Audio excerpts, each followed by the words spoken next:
All right, welcome listeners to, I guess this is the second episode of the Be Resilient podcast. To me, I'm your host, Rob Vest, the second.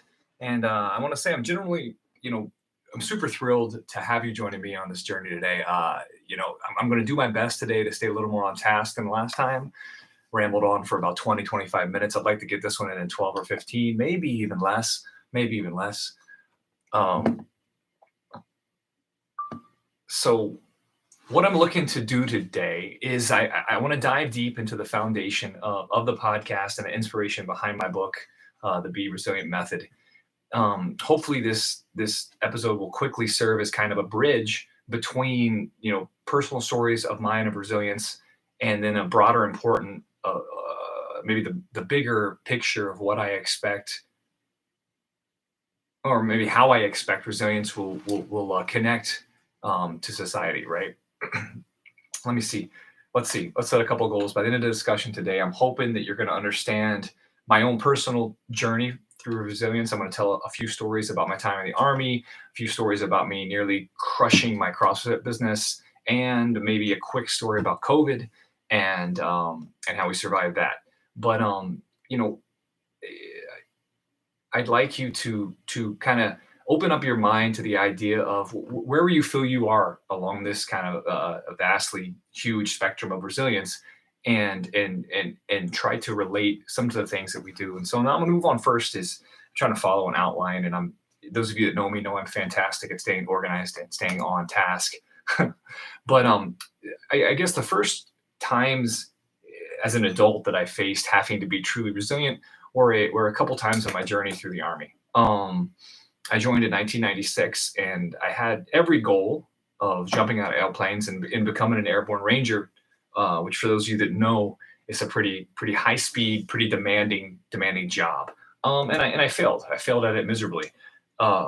What happened in the was some of a little bit of me unwilling to be resilient, actually. And so maybe that's why I wanted to start with this story very quickly. Is those of you that know, if you go into the Army as an enlisted and you want to join you want to become a ranger, you have to go through basic training. From basic training, you go straight to airborne school. And from airborne school, you go to something called RIP. Now, this was true in 1996. I don't know if it's still true today. I'm assuming that hasn't changed. I could be totally wrong. But RIP was 3 weeks of pretty intense training. The first week was not dissimilar to like a hell week you might find in SEAL training, probably not quite as hard, but the same idea is their goal seemed to be for that first 7 days was to make you quit. And they put your body and your brain through a whole lot of not sleeping, a lot of not letting you eat much, a lot of PT, a lot of screwing with your minds, and just testing you to see if you could keep it. Now, we lost a ton of people. I think we started with around 140, and then the first week there were probably like 80 people gone, 90 people gone. That's my memory. I mean, that was 20 some years ago. I could be lying through my teeth, but that's just how I feel. I remember it. Early on in that first week of heck, I got a lot of pain in my left knee under my patella. I know that it wasn't a big deal, but it was hurting me enough that I started eating 800 milligrams of Motrin like it was my job. And fast forward this story that might be kind of boring, so I'm going to catch up into it. We got down to one thing that I had to accomplish, which was run a 5-mile run with an 8-minute pace, which is really back then not a big deal. It's not. It was not hard for me to do it then. It would not have been hard if I weren't injured, say, for me to do it then. I was in good shape. I was conditioned for it, right? But the morning I woke up to go to that PT session, this was, I already had my battalion assignment. I already had a black beret. Like I was in, but you had to finish this run. I did not take it, did not take my pill. And it hurt. We started doing the run, and I was never a fast runner, but I was never a behind the pack kind of guy. And the instructors get to know you over that course of 3 weeks. They know your body, they know how you run, they know they know you as how hard you work. And it was it was not typical for me to be in the back of this formation running, just struggling because my knee hurt so bad. Doc Black, I can remember his name to this day. I was 18, and I can remember this guy. He was a special forces medic. He was the guy that followed us around. I think 18 Delta, is that right? I could be wrong there too. My memory. Whew. But he knew me and he says, Ranger Vest, come here. He could tell I was limping. I'm falling behind. And he stops me in the run and he sets me down and he put my shin in his forearm and he twisted my knee and I screamed like a little bitch. It hurt. It hurt really bad. So they pulled me out of the run, and which would not have been a big thing, but I had every intention. I mean, I was literally I don't want to lie, 3 or 4 days away from graduating RIP and going to battalion. Um, and they pulled me out, put me on a profile. I wasn't allowed to run or do any PT for 10 days to let that heal. They told me it was something called retropatellar syndrome, which I think now, being older, it was just a little bit of overuse of my tendon. But I didn't know that then, and I gave the medics and the doctors, how do I say this without offending people, more credit than I think they do. Like I took that 10-day profile, and I was brand new. I was an E2, I think, maybe an E3 in the Army, and I took those 10 days to be scientific. And the way it worked was if you were going to recycle and start the program over, which I'd already been through the hard stuff, I was willing to do that. But the next cycle started 7 days from the moment that I got put on profile. My profile lasted 3 days longer. So here's a version of me trying to follow the right thing, trying to treat my body correctly. When I look back on it, I wish I would have said, fuck the profile and go ahead and recycle, but I didn't. So I held, and they fed me some line that was probably mostly bullshit, that I couldn't get held over for a whole cycle. So I had to be put on worldwide status, which ended ultimately sending me to the 82nd Airborne Division. Had a good time, but that's kind of an example of I chose to not be resilient in that moment. When if I look back on it and I had chosen to just push the profile away, start the next cycle 7 days later, probably would be able to tell a story about how I became an airborne ranger instead of how I failed. But I failed, and you learn from those mistakes.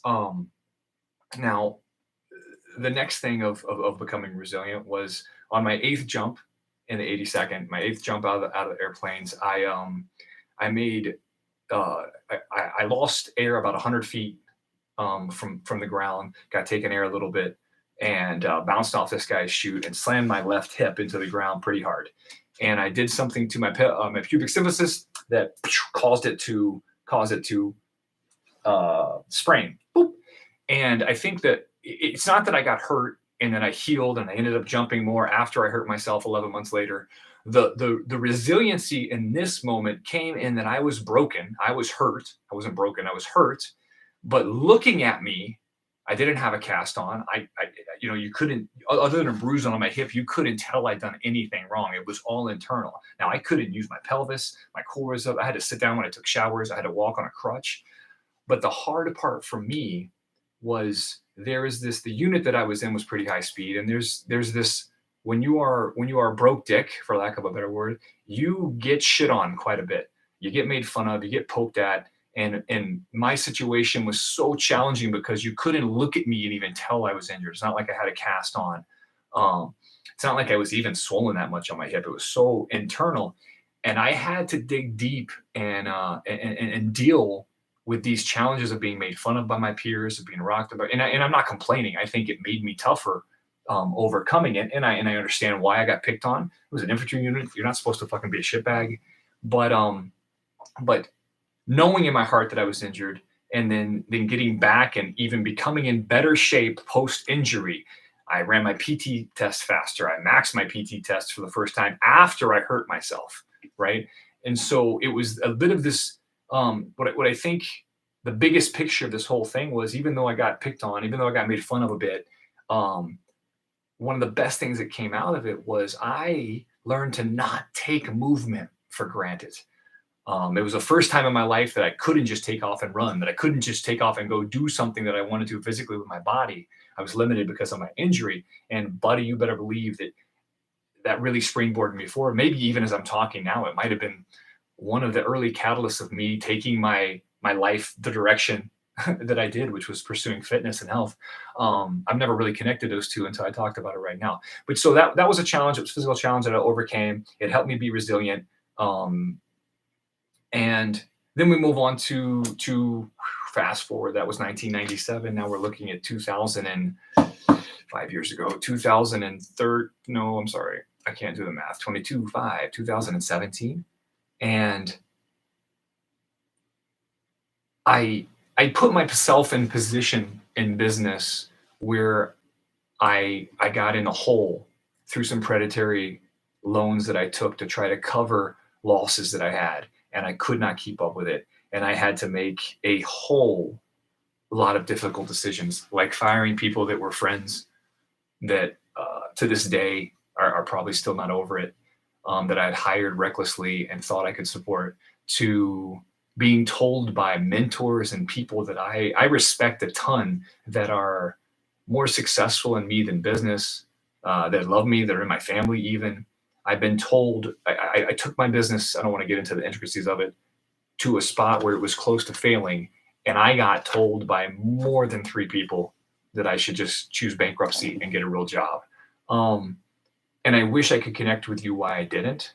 But in my brain and my mind at that time, giving up simply was not an option.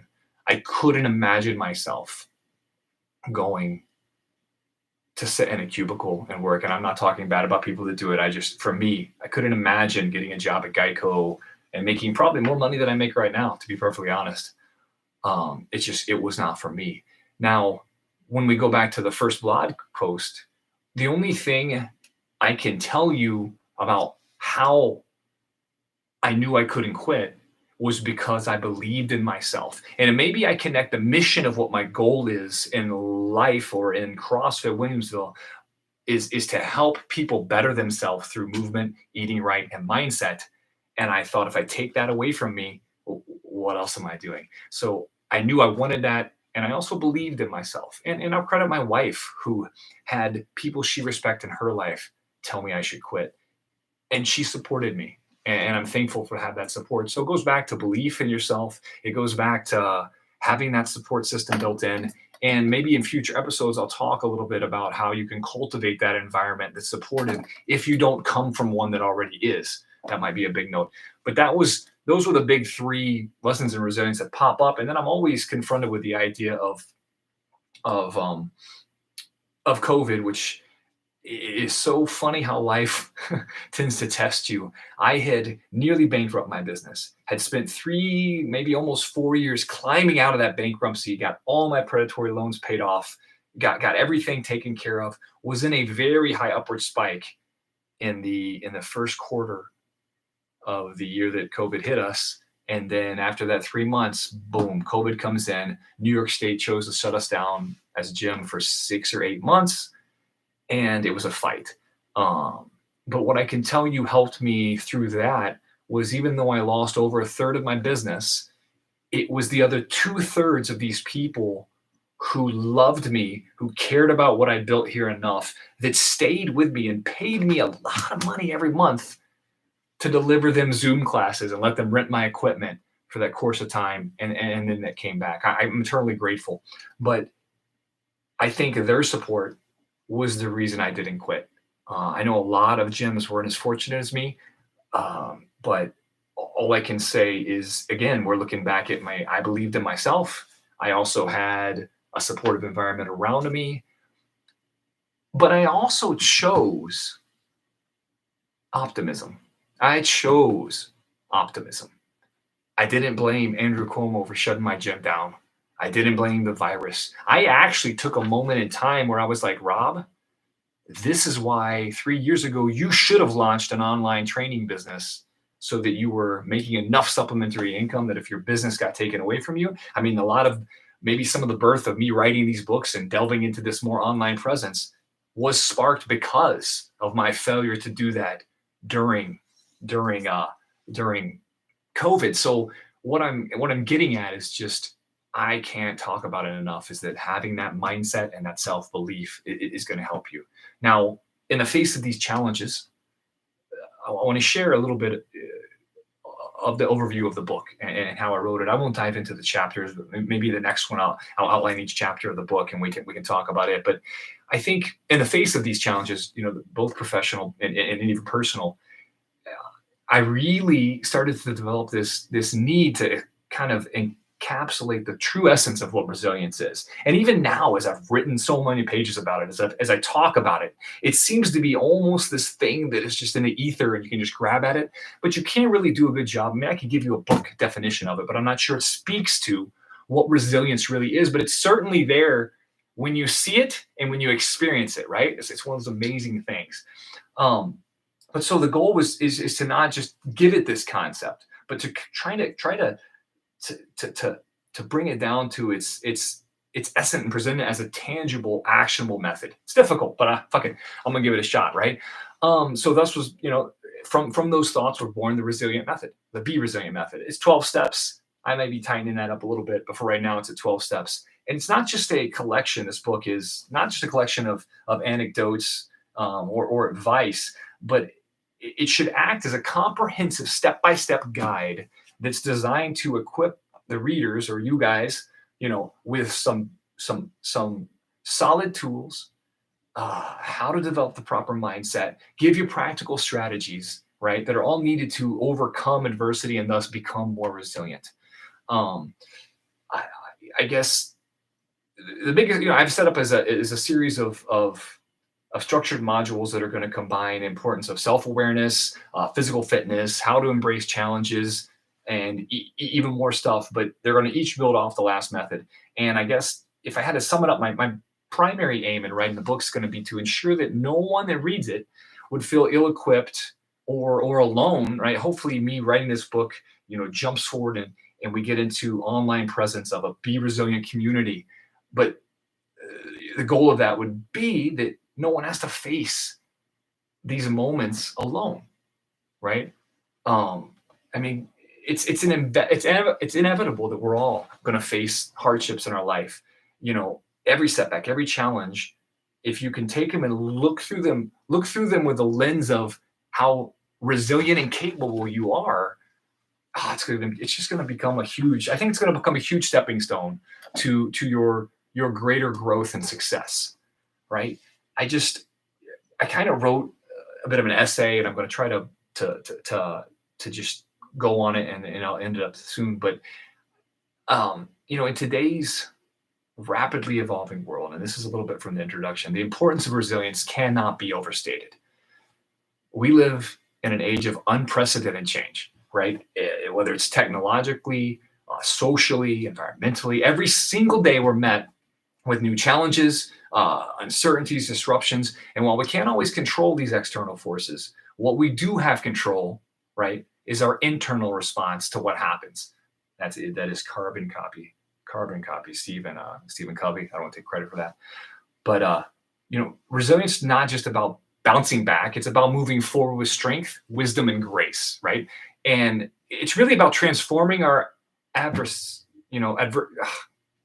it's about transforming our adversities into opportunities and turning our setbacks into comebacks or using them to move forward, right? Each challenge we face, whether it's global like the pandemic or personal like an injury or even a business hurdle, it gives us a unique chance to learn, grow, and reinvent ourselves, right? Resilience is what allows us to tap into our inner strength, to persevere, and to emerge stronger than before. This is where we want to be, right? And even more so in a society that is too often prioritizes instant gratification, quick fixes. What resilience will teach us is the value of patience, right? Persistence, and long-term vision, right? Look ahead. When it's done right, it will equip us to handle both minor daily setbacks and significant life-altering events, right? This method and the stories that I'm going to share, or that I share with you today, and that you're going to continue to read about if you one day the book gets out.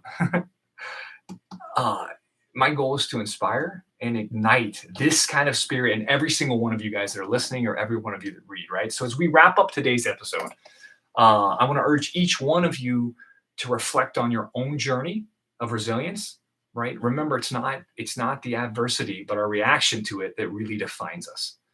Let's commit to fostering, nurturing, and celebrating our resilient spirit today and always. If you've got questions, reach out to me. If you want to see more, like and subscribe this stuff. I can't wait to be with you guys and continue my journey on how to make all this work. Have a wicked Saturday.